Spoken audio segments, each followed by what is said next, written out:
There have always been plans on what to do when you see creatures coming down from the exosphere. Everyone has plans to fire missiles, fire their guns, have everything ready by the time they even reach from lunar orbit to our own atmosphere. Yet, when the Clitoris attacked, they used technology that surprised everyone. Instead of dropping from the skies, they came from the ground, bursting out of the ground in all different areas, using the ley lines as their own markers. These gravimetric crosses across the planet made the perfect gateways to bring in their massive bases. These bases would be coming up from a gateway that they created several dozen meters below the surface. On the surface, at first, you would simply see a massive, what seemed like metal spike come straight up out of the ground. Yet, as it grew higher and higher, reaching a height that made our own skyscrapers look like toys, they would push more and more and more of the surface away in all directions, also pushing down, causing all sorts of issues with the ground that they are coming from. Yet they did not just come where it was dry, they came up out of the oceans as well, and they came in with such force that it was completely unbelievable.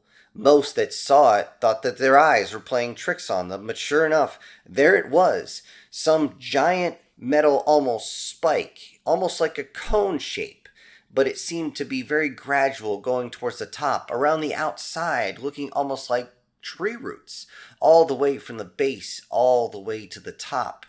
And you could see it at night too. Those that popped out at night, you could see lights coming from them, as though somebody was simply turning on the lights. As this all happened, around the globe, massive tremors were caused as these things simply pushed so much of the earth out of the way that you couldn't stop tremors from happening. Those that came out of the ocean floor caused massive tsunamis to head straight for the shorelines. Any volcano near them became active as the magma chamber was squeezed with such pressure that it popped like a zit right through the surface, spraying lava everywhere along with a whole bunch of pyroclastic flows. If any of these buildings came up near or on a fault line, then Lord help anyone within several hundred miles in any direction.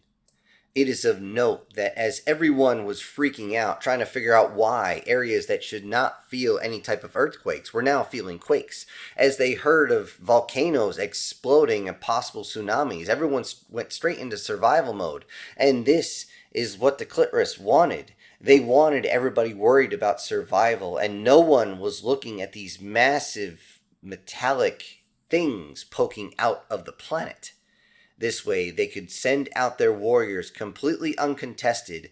Right behind them were their ground vehicles, their air vehicles, and everything else. Yet, if they had realized what they had done to the planet and the way the planet was going to react, they would have stayed inside their giant metal spike. Around the world, as volcanoes exploded, they sent up ash clouds that blocked all the sensors of any of the Clitoris craft that went through. If they went through, they would immediately lose the ability to operate their sensors and end up either crashing on the ground, or if they had a halfway decent pilot, they would simply force themselves back to the ground, trying not to kill themselves. Once on the ground, they found out that their sensors and weapons were now completely clogged up and almost completely useless. This also happened with their ground vehicles and many of their handheld weapons, meaning they would have to take them, have them completely disassembled, completely cleaned, or just get brand new ones. It didn't matter because the ones they had weren't going to work. As they did this, the volcanoes that were close would run rivers of lava all the way across the area. If these spikes were close enough, they would actually rupture the magma chamber, and the magma would simply go up against the side of this spike and melt a hole right through, causing a complete breakthrough. Then it would begin to flood the base of this spike and cause anyone in the way to wish they had died quicker. Those that came out of the oceans misunderstood where they were, as many of them ended up in the center of the oceans at the bottom of the trenches. They misunderstood the crushing pressure that is under there, and the water would just need the slightest of cracks. And with that, it would begin to push in, then burst a giant hole in it, and there was nothing they could do. No matter how many times they closed their doors, closed their hatches, put up whatever type of force field they may or may not have, it was not enough. And there was no way of escaping either, as they seemed to be unable to return. Yet the sudden appearance of such a large piece of machinery, along with its subsequent implosion, would cause tsunamis to head straight for the shorelines, tsunamis strong enough to clear entire islands if they do not evacuate immediately. The alien craft that were not quite in the direction of all this destruction believed they could fly around without much problems as ash continues to fill the sky. In doing so, lightning begins to crash all over the place, rolling across the skies, and seems to be fully attracted to the alien vessels. And when it strikes, it fries everything. There's no engines, there's not even ejection. They simply go down, or they simply explode. The fault lines themselves have the largest danger, as any of these buildings that rose out of a fault line area would find out that that fault line is getting ready to give anyway. It would simply give out on one side, and the entire building would simply start leaning over and begin to collapse. Slowly, then faster and faster, until the entire massive spike was heading towards the ground, crashing on the ground with such a massive thud that most of it was simply crushed under its own weight. Those that were towards the base would end up finding themselves being sucked underground as the fault line itself gave way, and then the plates themselves would start to shift and grind, causing another massive earthquake, this grinding squeezing the base of the spike until it was completely ground down like it's a piece of garlic on a shredder. And while the invaders dealt with all this, everyone around the world was still trying to figure out what was going on, but it didn't take long for them to realize what the hell had happened. As soon as they realized that Earth had been invaded, well, around the world, most civilians simply scattered, yet the militaries mobilized. Some on the ground prayed, as others refused to become prey and locked and loaded.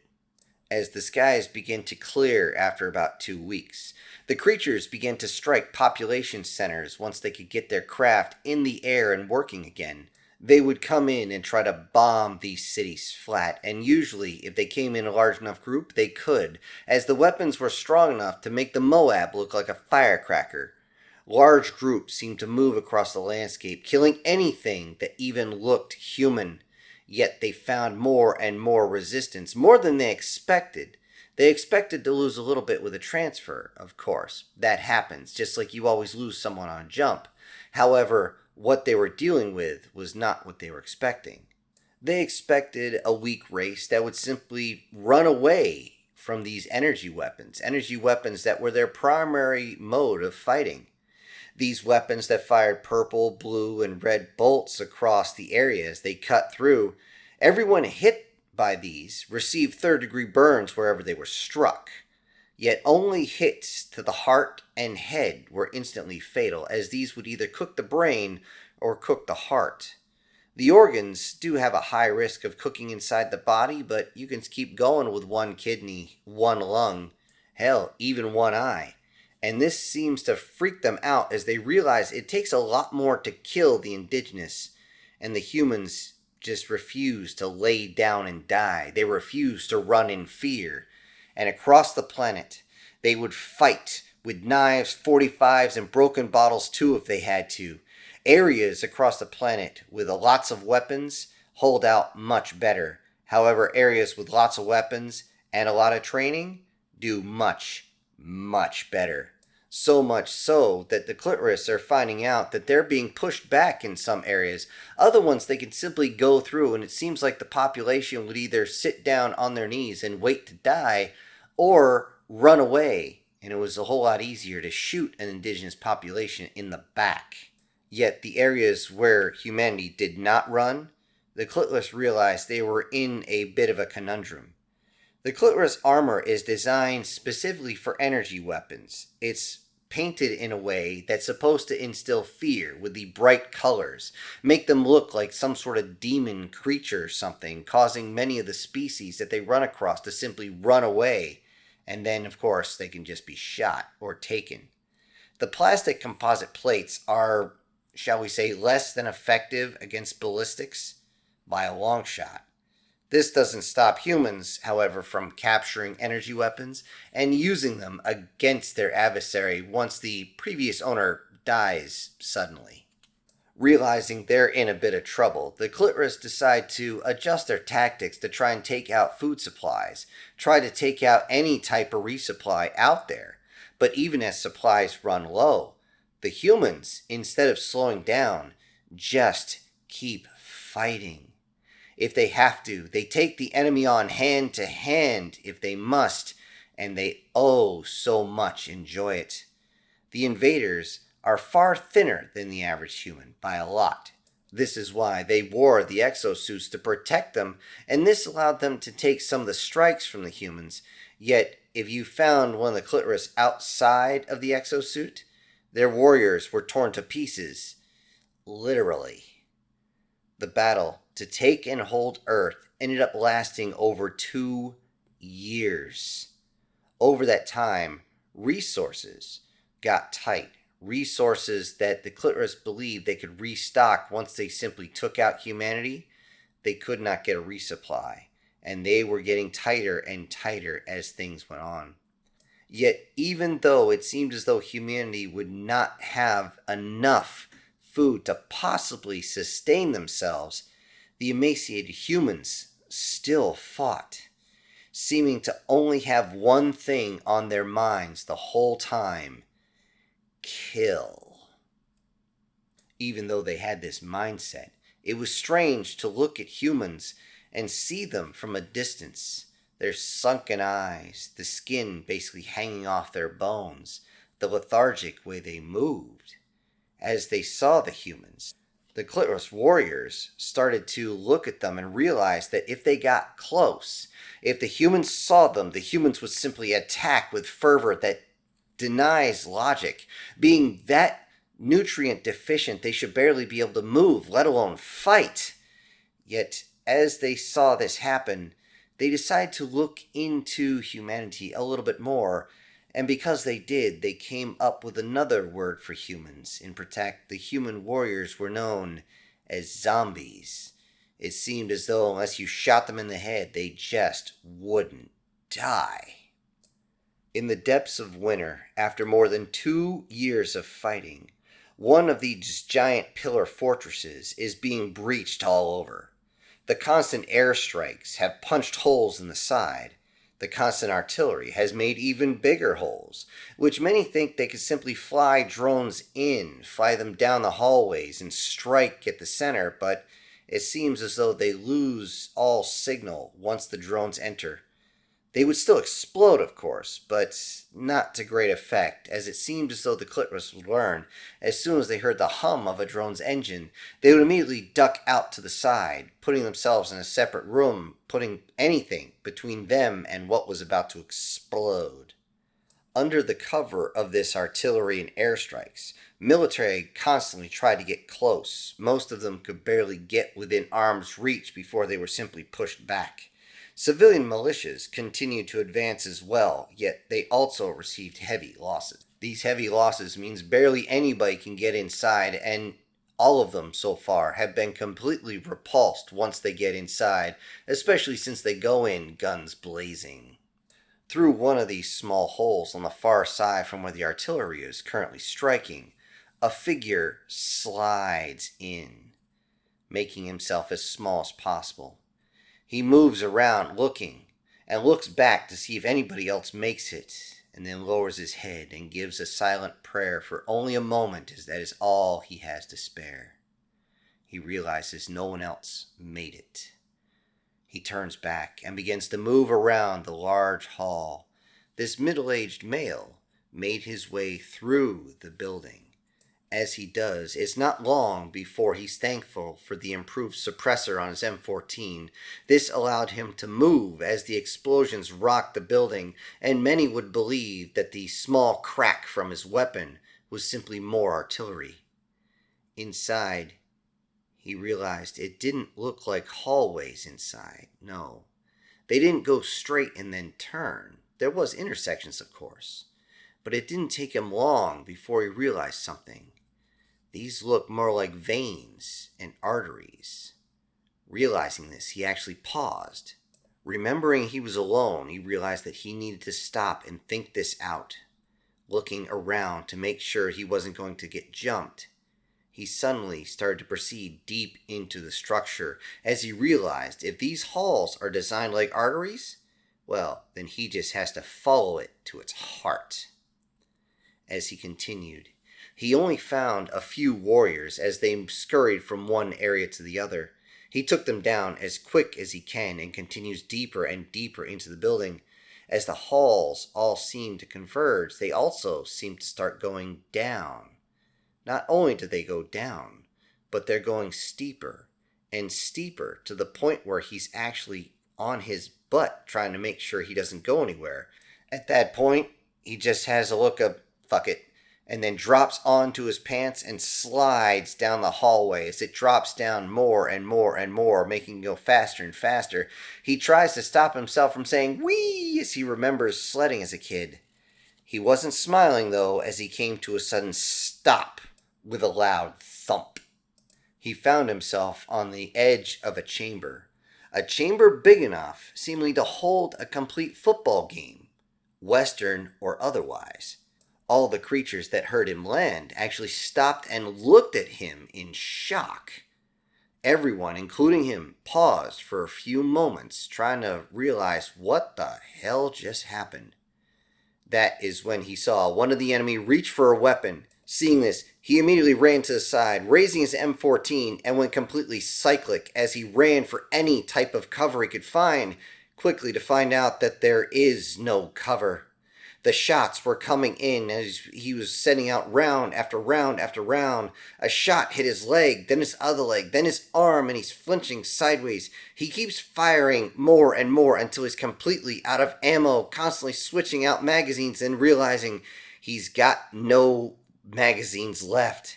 He then dropped it and pulled the alien's sidearm off his hip and began to fire it into the crowd. He fired it until it overheated, and he dropped it like it's hot because it was hot, so hot it was melting his gloves. With that, he fell to the ground and then looked up, realizing that, well, this is going to be it. Then to hell with it.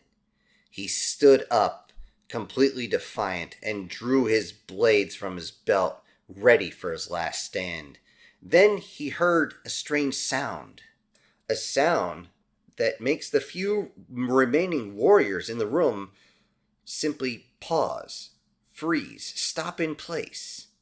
Then he realized there's a very large alien male. It stands out amongst the crowd as not only is it larger than the others, but it has some sort of strange ornamentation on it. This alien male, he figured, started making noise. He realized that must be the alien language. Sounds weird. The warriors around there simply lower their weapons and back up as the male stands with a strange blade in his hand. The human male looks at it and bursts out laughing as he sees this Xeno holding one of those goofy blades from those weird science fiction shows that people love so much. This large male is now moving in a way that seems as though he is challenging the man, simply waving in almost a come here fashion. The man now standing there not so confused, realizing, well, I guess some things are universal. The human male staggers to his feet, fighting the pain from his limbs from all the areas that are burned. The large Xeno male removes the protective covering from his chest with all its intricate carvings, all its little doodads on there, all the shiny junk that gave away its position. And it stood up tall. Tall as in 11 feet tall.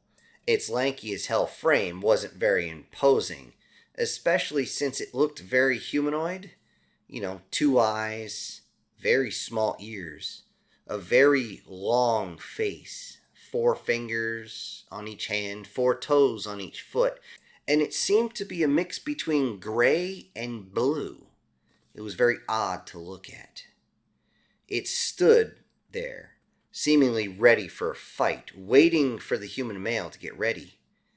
The man began to take off his vest. It wasn't going to help him anyway. The damn thing was completely empty. He had drained all his magazines, and he didn't have any grenades left either. He then dropped his pack and put the knives back into their scabbards. This surprised the Xenos as they looked confused. But he then opened his pack and pulled out an odd-looking metal axe and removed the scabbard from the blade. And then he pulled out a 2.5 to 3 foot long homemade machete.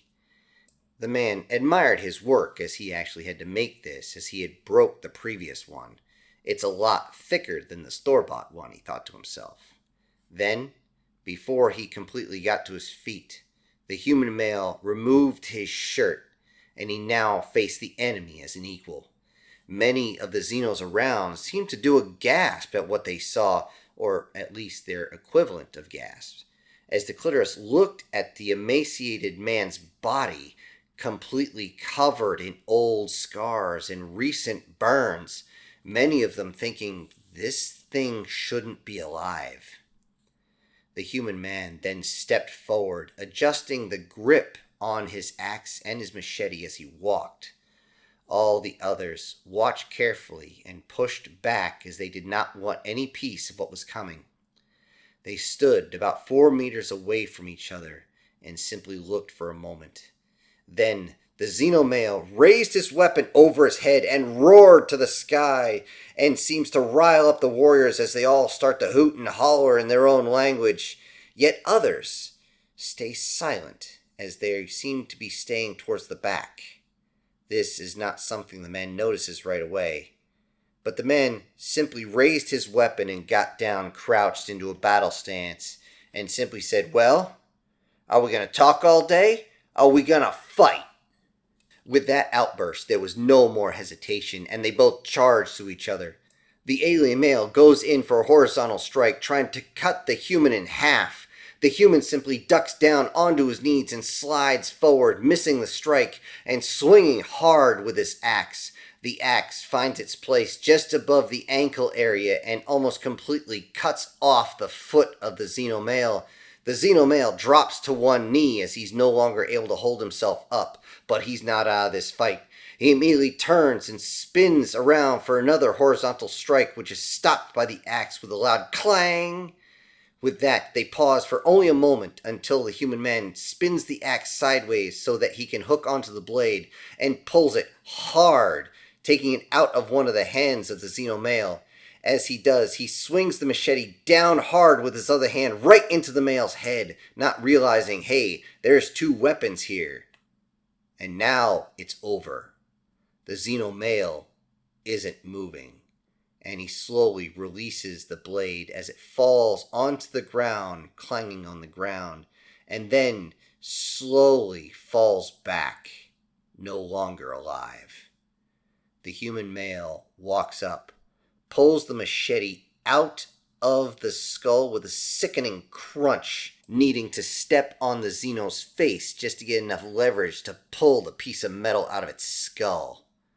All the warriors then look at him and suddenly drop their weapons to the ground, and they immediately get down on their knees and lower their heads to the ground, facing the ground, bowing to him.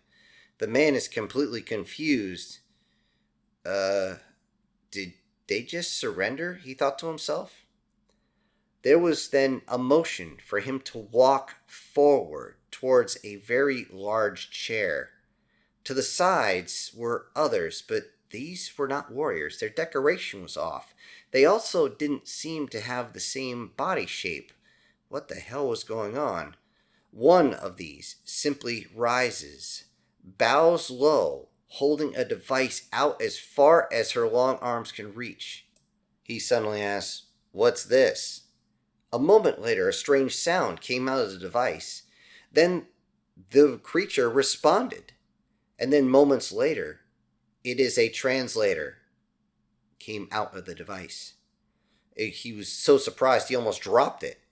Almost too many thoughts were going through his mind all of a sudden, and then the whole place shook from an artillery strike. He then turned, lifted the device close to his face, and said, "Can you transmit a message to the forces outside, something they all can hear?" After the translator relayed the message, he was ushered towards a console, and as they set it up, he looked around and he saw most of them were still down on their knees as he's standing there. Does this mean I'm your leader?" he asked, as he motioned towards himself but looked at the body on the ground. Then someone spoke, and the translator said, "Yes, you have taken the position." He was shocked. "So, what does that make you?" he asked, pointing directly at the one that handed him the translator. The translator responded, "I was the wife of the previous. If you desire, I can be wife to you." The human man was a bit put back at this, and then saw the other ones that were sitting next to the throne. He motioned to them and said, "What does that make them? Concubines?" He could see there was a bit of confusion as the translator was having a lot of trouble. It seemed as though it just didn't translate the word itself. Then the man said, "Are they extra wives?" After this translation, "Awaiting a warrior to wed, all but one." She then moved one of them forward by waving her arm, trying to get one to come forward. This slightly younger one, he thought, but looked almost identical to the one he was talking to. The one then spoke again, and the translator came up with, "This one is my sister. She is pure if that aids your decision." The sister realized what was going on and had an absolutely horrified look on her face. This is something the man understood. He then cleared his throat and "Are the communications ready?" Double checking what he had to do and to make sure everybody was going to receive this, even across radio stations. He sent out the message. "Net call, net call, net call. This is Sierra 7 to all friendly units. Cease fire. I say again, cease fire. The citadel is under friendly control. I say again, the citadel is under human control. Send an OIC along with a contingent no larger than a squad to the east side of the citadel. I will meet you there. Make sure you bring medics. This is Sierra 7. Out." He made sure that message would relay at least a dozen more times, and then he was led towards the opening that he talked about. When he got there, he realized that the message must have gone through because about 50 feet from a hole at the base of the alien's tower from a piece of artillery, an OIC stood with 8 others. The man simply yelled, "This is Sierra 7. I'm coming out. Hold fire. Hold fire, damn it." The man then stood up and walked into the opening and waited for the group to come over. He then reached out to shake the hand and said, "Welcome, Colonel. You can tell you're meant to unclench now. Also, you got the docs? Because we got a lot of wounded inside." Hearing that, the doc didn't need any more introduction as they rushed inside to see a bunch of wounded Xenos being carried to the opening. With only moments of hesitation, they immediately went to work. As the others held security, the man explained to the OIC, the officer in charge, what happened, and everybody was absolutely shocked. After explaining everything, the man said, "Now, if you don't mind, sir, I'd rather not have this whole building turn into the Russian capture of Berlin. I know everybody out here wants blood. I mean, seriously, that guy has not put his weapon on safe the entire time I've been standing here. And this citadel has a lot of females inside. So you see where I'm going with this. And that's also why I've been going live since we stepped out." He said this as he tapped the cell phone in his pocket with the camera facing forward. The man continues, saying, I will remain to help keep the peace, considering my, I guess you'd say, position here. But there's a couple in here I will not be relinquishing over to you or anybody else. Ever. With that, he waves and he brings the two sisters forward as more medics arrive along with their vehicles.